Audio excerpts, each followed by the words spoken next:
사상가로 우리가 대표적으로 독일의 칸트로부터 계몽주의가 출발했다라고 한다면 프랑스의 계몽주의 사상이 꽃을 피게 하고 또 이것이 혁명이라고 하는 거대한 역사적 사건으로 이어지게 되는 데는 볼테르, 몽테스키에 등의 프랑스 계몽주의 사상가들의 힘이 대단히 컸다고 볼 수 있습니다.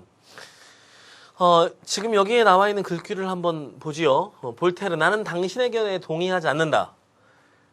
그러나 나는 당신이 당신의 견해를 말할 수 있도록 죽을 때까지 싸울 것이다. 이 말은 실제로 볼테르가 직접 한 말은 아닌 것으로 알려져 있습니다. 이 말은 그 1906년에 영국 출신의 작가였던 그 에블린 홀이라는 사람이 쓴 그 볼테르 평전에서 나온 대사로 알려져 있는데요. 볼테르가 살던 시기에 실제로 볼테르는 그 헬베티우스라는 학자가 쓴 지성론이라는 책이 금서로 지정되게 됩니다. 그런데 사실 이 책이 당대에 이제 그 정말 뛰어난 그 지적 능력을 가지고 있었던 볼테르나 루소 등이 보기에는 대단히 그 허섭하고 좋지 않은 책이었던 것으로 보입니다. 그런데 그럼에도 불구하고 이러한 책이 금서로 지정되는 것은 잘못되었다라는 점을 주장하면서 볼테르는 헬베티우스의 편에서 끝까지 싸우게 됩니다. 실제로 볼테르는 헬베티우스의 견해가 대단히 얄팍한 상술에 불과한 책이라는 점을 알고 있었습니다. 그럼에도 불구하고 볼테르는 헬베티우스의 편에서 싸웁니다. 그에게 기본적인 것은 자신의 견해를 말할 수 있는 자유, 자신의 견해를 학자로서 공공연하게 말할 수 있는 자유가 모든 사람에게 주어져야 한다라고 하는 기본권에 대해서 투쟁했던 것입니다. 바로 그것이 계몽의 핵심인 것이지요. 볼테르는 이렇게 사회가 불관용의 태도로 일관하면서 말해도 되는 것과 말하지 않는 것을, 말해서는 안 되는 것을 구분하고자 하는 규범을 적용할 때 그 사회가 실패하게 될 것이라고 주장합니다. 이것이 이제 볼테르의 대표적인 저서 중에 하나인 관용론인데요. 오늘은 우리가 관용론의 그 4장과 6장에서 나와 있는 제시문들을 일부 살펴보도록 하겠습니다. 그 중에 첫 번째 제시문은 그 신앙의 자유란 과연 위험한가라는 문제를 다루고 있는 관용론의 제4장이고요. 한국 외대에서 출제된 적이 있는 제시문입니다. 예, 보시죠. 우리가 몸담고 있는 유럽이라는 작은 세계를 벗어나 지구의 다른 곳에서는 어떤 일이 벌어지고 있는지 살펴보자.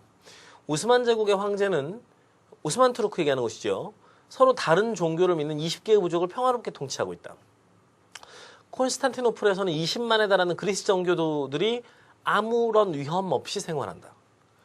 이거 뭡니까? 그러니까 우리가 하나의 종교만을 인정하고 다른 종교는 배척할 이유가 없다는 겁니다. 그렇죠? 종교의 자유가, 신앙의 자유가 허용되는 것이 필요하다는 것이죠. 전혀 위험하지 않다는 겁니다. 이슬람 교전 해석자 자신이 그리스 정교의 총주교를 임명하고 황제에게 데려가 아련케 한다. 그러니까 이슬람의 그 경전을 해석하는 사람이 그리스 정교의 총주교를 임명을 하고 황제에게 데려가 아련하게 한다라는 것이죠. 그러니까 이건 다른 종교임에도 불구하고 서로의 종교를 용인하고 또 그들의 종교의 체계를 국가적으로 인정하는 태도를 가지고 있다는 것입니다. 우리가 알고 있는 이슬람과는 굉장히 다르지요.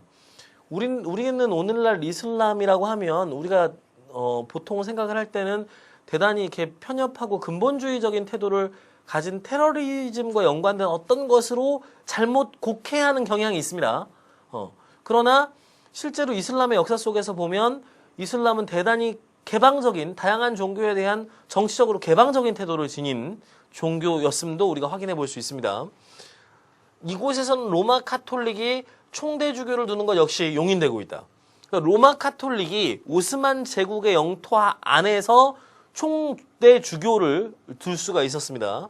술탄은 누군가요? 그렇죠. 그 투르크 즉 이제 오스만 제국의 왕이자 그리고 또 종교의 최고의 지도자인 존재이지요. 술탄은 그리스의 몇 개 섬을 카톨릭 주교들을 임명해 파견하면서 다음과 같은 말을 덧붙인다. 짐은 이 사람에게 명하노니 키오스 섬에 가서 주교로 재임하면서 그들의 옛 관습과 정해진 의식에 따라 다스리도록 하라. 그렇죠. 그들의 문화, 그들의 종교, 그들의 상황을 그대로 인정해주는 것이지요. 오스만 황제 제국에는 야고보파, 네스토리우스파, 그리스도 단일혼자 등을 비롯하여 콥트교의 신도, 성 요한 그리스도교, 유대교, 조로아스터교, 바니아들도 살고 있다. 그러니까 아주 다양한 종교가 공존하고 있다는 것이지요. 오스만 제국의 역사서에는 이들 종교 가운데 그 어떠한 것도 반란을 일으켰다는 기록을 찾아볼 수 없다. 즉 모든 종교들이 서로 용인하고 서로 관용하는 가운데에서도 사회의 질서가 유지될 수 있고 도리어 더 안정적으로 존재할 수 있다는 것을 이야기합니다. 인도, 페르시아, 타타르에서도 사람들은 신앙의 자유를 누리고 있지만 마찬가지로 평화롭다. 표트르 대제, 러시아의 황제지요. 표트르 대제는 자신의 광대한 제국에 온갖 종류의 종파를 허용했다. 그의 제국에는 상업과 농업이 번성했다. 또한 정치 단체가 다양한 종파 때문에 피해를 입은 적은 없다. 그래서 볼테르 관용론 중에 신앙의 자유란 과연 위험한가? 라고 하는 질문에 대해서 이 글은 전혀 위험하지 않다. 역사를 봐라. 러시아를 보고 오스만 제국을 봐라. 그 안에서 종교의 자유가 무한히 허용되고 왕이 자신과 다른 종교들을 용인하고 그들을 종교의 지도자로 임명을 하는 관용을 베풀었을 때 안정을 누리고 번영을 누렸다. 라고 이야기하고 있는 것입니다. 즉 인간이 스스로 신념, 자신의 생각, 또 자신의 종교적인 선택을 할 수 있는 모든 자유는 용인되어야 한다는 것이죠. 바로 이 기본적인 자유, 내가 스스로 생각하고 믿는 것을 선택할 수 있는 자유야말로 무엇입니까? 가장 근본적인 계몽주의의 이상입니다. 그렇죠. 인간이 의존적이지 않은 자율적인 상태로 나아가는 것이 계몽이기 때문입니다. 예, 같은 관용론의 책에서 6장을 한번 살펴보겠습니다. 6장의 일부분의 내용인데요. 확인해 보지요. 자연법은 자연이 모든 사람에게 보여주는 법이다. 당신이 당신의 아이를 기르고 그 아이는 아버지로서 당신을 존경해야 하며 보호자로서 당신에게 감사해야 한다. 뭐 그렇죠. 당신은 손으로 경작한 땅의 소출에 대하여 권리를 지니고 있다. 당신은 약속을 주고받았으며 그 약속은 지켜져야 한다.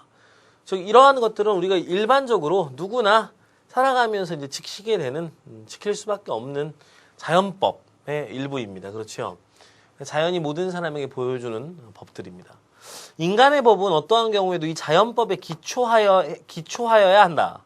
그리고 위대한 원칙인 자연법과 인간의 법칙에 관한 보편적 원칙은 모든 땅에 적용된다.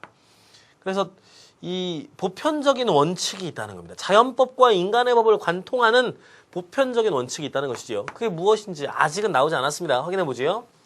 당신이 당하고 싶지 않은 일을 다른 사람에게 하지 마라. 바로 이것이죠. 이게 보편적 원칙인 겁니다. 그런데 여러분들이 이 말 어디서 많이 들어본 말이지요? 그렇습니다. 바로 공자가 했던 말과 똑같지요. 기소불욕하면 물시여인하라. 그러니까 내가 당하고 싶지 않은 일을 다른 사람에게 행하지 말라, 베풀지 말라라는 겁니다. 그렇지요? 이게 바로 윤리의 보편성입니다. 내가 대접받고자 하는 대로 다른 사람을 대접해 주어라. 내 이웃을 대접해 주어라. 그렇죠? 그리고 네가 받고 싶지 않은 것이라면 다른